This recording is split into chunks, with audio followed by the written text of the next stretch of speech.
Yesu ashimwe. Bavandimwe nkunda, nshuti zanjye, reka dushimire Imana kubwo kugira neza kwayo kwinshi no kubw'urukundo rwayo n'ubuntu bwayo. Izina ryayo rihabwa icyubahiro. Reka tuyishimire ko idukunda kandi ikatwitaho.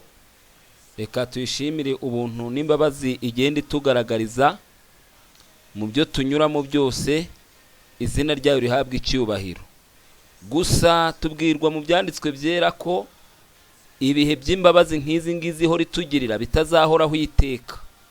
Itwereka yuko igihe kizagera ubwo abantu bakinishije imbabazi zayo kandi bakanga kuyumvira, bikaba ngombwa ko banywa ku gacuma k'umujinya wayo, ari byo byago 7, kandi bitazarangirira aho ngaho, ko bizarangira bagiye mu muriro uzatsemba icyaha n'abanyabyaha. Kubw'ibyo rero ndasaba Yesu kugira ngo ubu buntu n'imbabazi yatugiriye aduha amahirwe yo kutabupfusha ubusa, aduha uburyo bwo kwisuzuma no kwisubiraho, maze bitume twumva imiburo ye muri iki gihe giheruka gisoza amateka y'isi. Izina rye rihabwa icyubahiro. Tugiye kwigana amagambo avuga ngo ubutinganyi mu isi no mu itorero, isi irarimbutse. Mbese abadivantisite b'umunsi wa 7 bazemera ubutinganyi?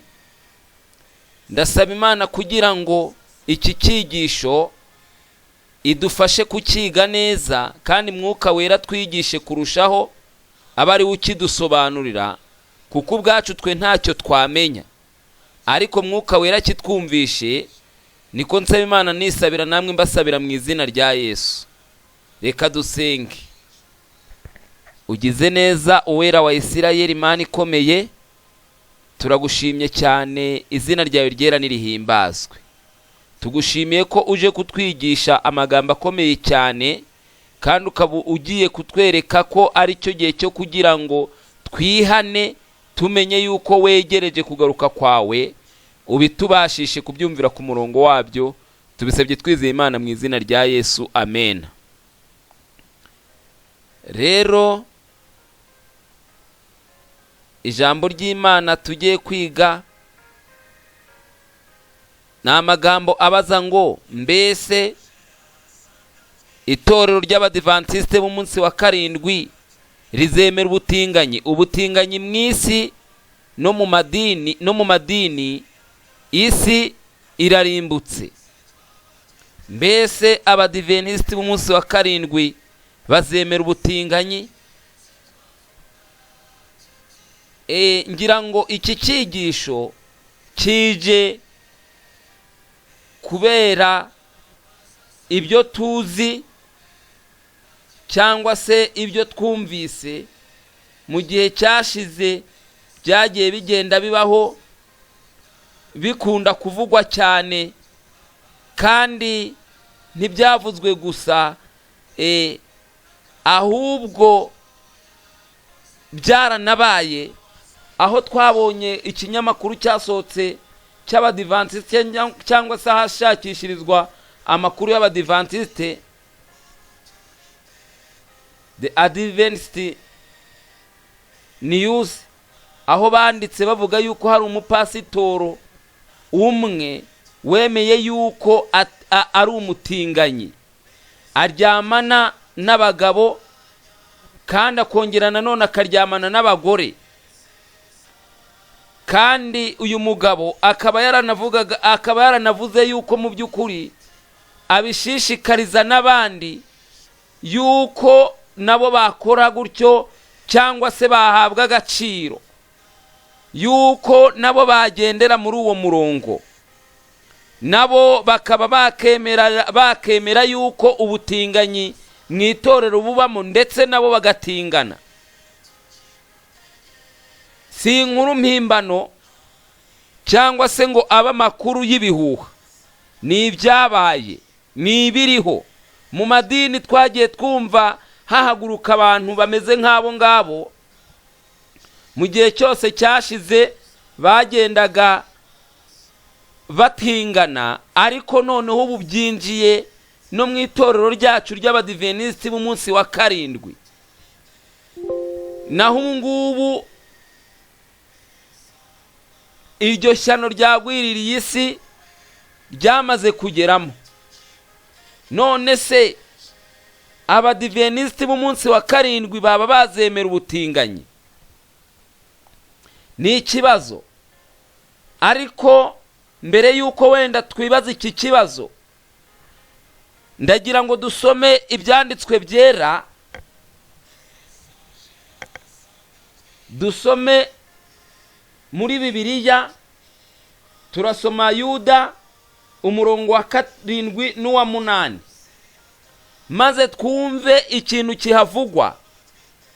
Yuda umurongo wa 7 n'uwa 8 haravuga ngo, kandi ni Sodomu ni Gomora n'imidugudu yari ihereranye naho, kuko abaho nabo bitanze bakiha ubusambanyi no kwendana. hano iri jambo nibwo butinganyi. bakiha ubusambanyi no kwendana. ntabwo basambanaga gusa, ahubwo hari harimo n'ikintu cyitwa kwendana mu buryo imibiri yabo itaremewe. iyo midugudu yashyiriweho kuba icyitegererezo cyangwa se akabarore, ihanwa n'umuriro utazima. uko niko na ba bandi b'abarosi bonona imibiri yabo, bagasuzugura gutegekwa, bagatuka abanyacyubahiro. aha ngaha baratwereka aba bantu bo mu gihe cyashize, bakongera bakatwereka nabo muri iki gihe cyacu ngo nabo banga gutegekwa. banga gutegekwa n'abantu bazi bipfa n'ibikira, bababuza ibintu byonona imibiri yabo nko gutingana. ariko ijambo ry'Imana ritubwiye ko iyo midugudu yabereyeho kuba akabarore. iyo midugudu ya kera yabereyeho kutubera akabarore twebwe abasohoreweho n'imperuka mu minsi y'imperuka. kandi ni ikimenyetso cyerekana kurimbuka. ubusambanyi n'ubutinganyi ari byinshi, kiba ari ikimenyetso cyerekana ko abantu bamaze gusuzugura Imana mu buryo bukomeye cyane. ibi rero bikwiriye kudukangura kandi bikadutera umwete, tukibaza, tugatekereza, tukibaza aho duhagaze masaha ya muri iyi si. amateka ari kugenda agaragaza yuko mu by'ukuri byanga bikunze hari ikintu kigiye kuba mu isi, bitinde bitebuka ariko kigomba kuba. ntabwo ibi bintu bijya biba ngo birangire uku nguku gusa, ahubwo igihe kinini cyane ndetse igihe cyinshi nuko ibi bintu iyo bibaye bikurikirwa no kurimbuka byanga bikunze. kandi ndagira ngo mbabwire yuko uku kurimbuka kuregereje cyane, ndetse kurihuta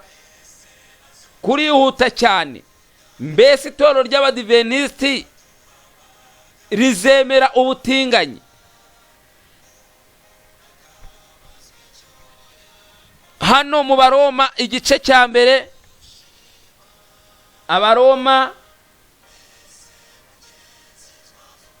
igice cya mbere umurongo wa 26 kugeza 28, hari ikintu atubwira mu Baroma igice cya mbere umurongo wa 26 kugeza 28. naho hari amagambo avuga ngo, nicyo cyatumye Imana ibarekera kurarikira ibyonona, ndetse bigeza n'ubwo abagore babo bakoresha imibiri yabo uburyo bunyuranye nubwo yaremwe kandi n'abagabo nabo nuko bareka kugirira abagore iby'imibiri yabo yaremewe, bagashyushywa no kurarikirana.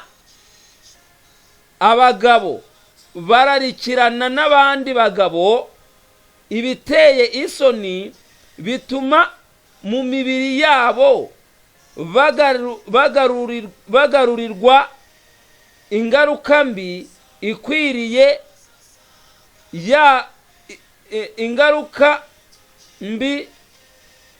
ikwiriye ku yabo kwabo. Aha baratwereka yuko mu by'ukuri abagore ntibaba bagishaka abagabo. Ni umurongo wa 26 na 27 na 28. Abagore ntibaba bagishaka abagabo. Abagabo nabo ntibaba bagishaka abagore, ahubwo baba bararikirana. 28. Kandi ubwo banze kumenya Imana, nicyo cyatumye Imana ibareka ngo bagire imitima yabaye akahebwe, bakora ibidakwiriye. Imana yageze igihe igomba kubareka kugira ngo bakore ibidakwiriye, kandi uko bimeze kose nibo bagomba kuba bakora ibidakwiriye bo ubwabo. Ntabwo bazarenganya Imana. Imana nta kitakoze, ahubwo Imana ngo izabareka.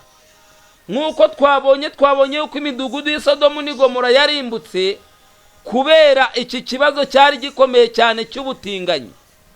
Kandi iki kibazo n'ubundi nicyo kigomba kongera kuba kiriho. Yabanje kugira ijambo bivugaho ritangaje cyane. Reka n'iryo jambo ryo tubanze turikurikirane. Murakoze cyane. Turasaba umukuru w'itorero Pastor Ted Wilson kugira ikintu abivugaho kuri iki kibazo. Iyi si igomba kuba yageze ku rwego ugomba kuriha, namwe inshuti zanjye, cyangwa kwishyura, cyangwa ikerekananisha burundu ko yanze Imana, maze bityo Kristo akagaruka aje kugira ngo abagize iri tsinda riri hano cyerekeranye n'ingingo abantu bose batihana. Mu gihe cyasabwe inshuro nyinshi ku nshuro kandi birimo kuvugwaho, bategereje guhanwa byanga bikunze kandi bidatinze ko tugomba kugitora, twanyuma tugomba kukivugaho. N'iki kintu gikomeye cyane, kuko aya magambo aratwereka mu by'ukuri kandi 26 Abaroma igice cya mbere haravuga ngo nicyo cyatumye n'abayobozi bagenzi banjye harimo Hilton Cora kurarikira ibyo ndetse n'abandi bayobozi bagenzi banjye yuko tugomba kuguma turi umwe. Kandi turasaba uyu muryango wose uri ahangaha nibuze nabo bafate ku mujinya w'Imana. Kandi uyu mujinya wayo ni umujinya udafunguyemo amazi, uri mu gacuma k'umujinya wayo. Rero ngo Imana nicyo cyatumye bibarekera kugira ngo bararikire ibyo bibi byabo. Nubwo Imana idakunda ibibi, nubwo Imana itemera ko abantu bakomeza gukora ibibi, ariko Imana itanga umudendezo, kandi itanga umudendezo ku muntu wese, kuko niba yifuza yuko hari umuntu n'umwe wazigera avuga yuko Imana ariyo yamuhemukiye, itanga umudendezo rero ngo iby'imitima yabo irarikiye bakora ibiteye isoni, bonone imibiri yabo, kuko baguraniye ukuri kw'Imana gukurikiza ibinyoma, bakaramya ibyaremwe, bakabikorera kubirutisha Imana rurema, niyo ishimwa iteka ryose. Amena. aho hari umurongo wa 25 26 nicyo cyatumye Imana ibarekera kurarikira ibyonona, ndetse bigeza ubwo abagore babo bakoresha imibiri yabo uburyo bunyuranye n'ubwo yaremewe. Kandi si abagore gusa, n'abagabo nabo nuko bareka kugirira abagore ibyo imibiri yabo yaremewe, bashyushywa no kurarikirana. Abagabo bagirirana n'abandi bagabo ibiteye isoni, baratingana, barasambana, bakorana imibonano mpuzabitsina, bigatuma mu mibiri yabo bagarurirwa ingaruka mbi ikwiriye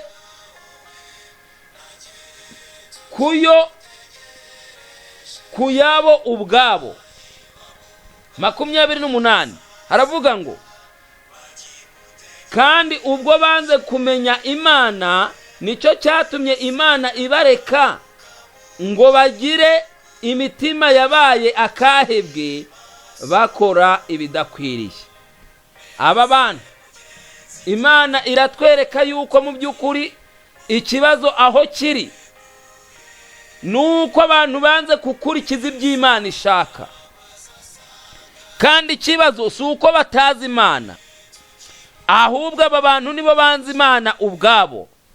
Kuko impamvu igaragaza ko banze Imana ngiyi, bavandimwe, hari ikintu cyerekana ko abantu bari bazi Imana maze bahitamo gukurikiza ibi bintu ariko Imana bayizi. Ikibyemeza ngiki, Abaroma igice cya mbere n'ubundi umurongo wa 18 na 19 haravuga ngo umujinya w'Imana uhishurwa uva mu ijuru, ubyukijwe n'ubugome no gukiranirwa by'abantu bose bashikamiza ukuri gukiranirwa kwabo. Kuko bigaragara ko aha ngaho uzahaca umurongo wa 19, kuko bigaragara ko aba bantu bazi Imana ikaba ariyo ubwayo yabahishuriye ubwo bwenge. 20 kuko ibitaboneka byayo nibyo ububasha bwayo buhoraho n'ubumana bwayo bigaragarira neza uhereye ku kuremwa kw'isi, bigaragazwa n'ibyo yaremye, kugira ngo batagira icyo bireguza. Abantu bazi Imana ku rwego rukwiriye, ariko ikibazo ni ikihe? Kuki bakomeje kurarikirana? Kuki bakomeje gushyigikira ubutinganyi? Kuki inzandiko nyinshi zisohoka zivuga ngo ubutinganyi nta kibazo? Kandi twanabonye yuko nyuma yuko uyu mupasitoro avuze yuko ari umutinganyi, byabaye ngombwa ko hakoreshwa amagambo ya Bibiliya avuga ngo urukundo, ngo tugume mu rukundo rwe, ngo birakwiriye ngo ko dukundana. Mbese gukundana no gukora ibidakwiriye, umugabo ararikira undi mugabo, no gukundana ibyo bihuriye hehe? Ariko bitewe nuko isi turimo ariko iteye, bitewe nuko ubirwanyije yaba perezida w'igihugu cyangwa umuyobozi wese runaka afatirwa ibihano bikomeye ndetse arwanywa bikabije, isi dusohoyemo uyu munsi ni yuko abantu bose bagomba kugira ibibashyigikira mu buryo bwo kugira ngo berekane yuko banze Imana burundu. Icyo mvuga rero ndakibwira abantu bose, ntimube maso, kuko Kristo agiye kugaruka vuba bidatinze, kandi Satani ari gukora ubuheruka. Rero icyo mbwira abantu bose ndakibabwira nti mube maso, kandi mube maso, kuko Satani ari gukora ubuheruka, kandi isi nayo iri kwihutira kurimbuka, iri kwihuta cyane yerekeza ku musozo wayo. Mbega ngo isi irashirana abantu bari bakiyikunze, mbega ngo abantu barakomeza kugendana n'ibigezweho ariko bakirengagiza ko isi irimo kugenda iducika. mbega ukuntu abantu bakiri kugendera mu byahoze muri niko byahoze, nyamara isi iri kwerekana yuko igihe cyarangiye. Umunsi umwe umuserebanya wari mu nzu, maze inzu ifatwa n'umuriro. Inzu imaze gufatwa n'umuriro, umuseberanya barawubwira bati hunga, dore inzu yafashwe. Umuserebanya yaravuze ati aha ngaha bahora bacana kotsi gahora gahwemema. Kubw'ibyo rero simbona ikibazo gihari. Umuserebanya waje guhira mu nzu, nyabuneka ndabagira inama mbabwira ngo niko byahoze yokeje umuserebanya, nyamara iri jambo niko byahoze rigiye kurimbuza abantu bo muri iyi minsi turimo. Abantu bararota amajyambere, bararota amahoro n'umutekano, nyamara ijuru ryo ririmo rirafata imyanzuro ntakuka, kandi isi igiye kugera ku rugabano rwayo ruheruka, aho itagomba kurenga byanga bikunze. Amadini namara kwemera ubutinganyi, nuko n'amareta yose akamara kwemera ubutinganyi, hazaba ikintu gikomeye cyane, nicyo kugaragara ko ubushobozi bw'Imana bukomeye, kandi ubwo bushobozi bwayo bugiye kugaragara vuba bidatinze. Ngira ngo rero bavandimwe, ufite ubwenge wese narebe kandi ashishoze. Umuntu wese wumva akeneye Kristo namara amaze muri Kristo, maze yitegure kugaruka kwa Yesu kwegereje, kandi yitegure ikintu gikomeye kigiye kuba mu isi, ari cyo kurenganya batazemera ubutinganyi binyuze mu mareta y'isi ndetse n'amadini yose, nk'uko bigaragara mu bihugu bimwe na bimwe birwanyije ubutinganyi ko birwanywa, ni nako idini rizibesha kurwanya ubutinganyi ritazabura kurwanywa. Bityo rero ndabagira inama ngo twese dufatanyirize hamwe gushaka ubuntu bw'Imana bigishoboka. Reka bari ko gusaba kwanjye nisabira namwe mbasabira mu izina rya Yesu. Naho mu cyigisho cy'ubutaha tuzongera kwibaza niba itorero ry'Abadiventiste mu munsi wa karindwi naryo rizemera ubutinganyi nk'uko n'andi madini ari kubihatirwa ubu ngubu. Mbese n'Abadiventiste mu munsi wa karindwi nibahatirwa gushyingira abatinganyi, cyangwa bagahatirwa kwemera ubutinganyi nk'uko uriya mutinganyi wo mu pasitoro wo muri bo yabisabye, mbese aho bazemera ubutinganyi? Iki kibazo gitahane nanjye ndagifite, kugira ngo twese kibi cyacu tukibazaho, niba Abadiventiste tuzemera ubutinganyi cyangwa se tuzabwanga. Imana idufashe kandi tugirire neza mu izina rya Yesu. Ngira ngo nk'uko twatangiye dusenga, reka twongere dusenge. Data wera, urakoze cyane. Turagusaba tukwinginga kugira ngo uduhe imbaraga zo kubasha kumenya yuko igihe cyarangiye, kandi twere kubimenya gusa, ahubwo twitegure ubwo uri hafi, tube tukwiteguye kugira ngo nuza tuzagusanganire. Imitima yacu yezemwo icyaha n'igisa nacyo, kandi Mwami ingingo z'imibiri yacu nazo uzirinde cyane, ubwo umwanzi ari gukora buheruka wowe uturinde, kugira ngo dusangwe dushyitse kandi twiteguye. Ibyo ngibyo nibyo nsaba nsabira n'abavandimwe banjye bose mu kwizera, ndetse n'abatarakumenya bose mbasabira kugira ngo bakumenye, mu izina rya Yesu Mukiza. Amena.